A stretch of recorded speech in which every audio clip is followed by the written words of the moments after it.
ગાંધીનગર જિલ્લાના જલુંદ ગામમાં આજે વિકાસ અને શિક્ષણને નવી દિશા આપતો ઐતિહાસિક પ્રસંગ યોજાયો હતો।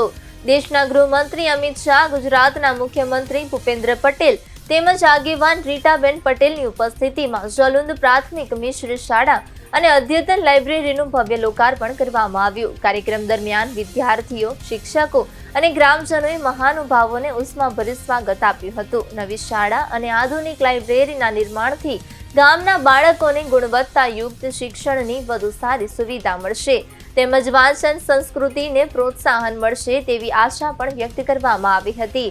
આ પ્રસંગે મહાનુભાવોએ શિક્ષણને સમાજ અને રાષ્ટ્રના વિકાસનું સૌથી શક્તિશાળી સાધન ગણાવી વિદ્યાર્થીઓને ઉચ્ચ લક્ષ્યાંકો નક્કી કરીને આગળ વધવા પ્રેરણા આપી હતી। સમગ્ર ગામમાં ઉત્સવ જેવો માહોલ જોવા મળ્યો હતો અને ગ્રામજનોએ આ વિકાસ કાર્યને આવકાર્યું હતું।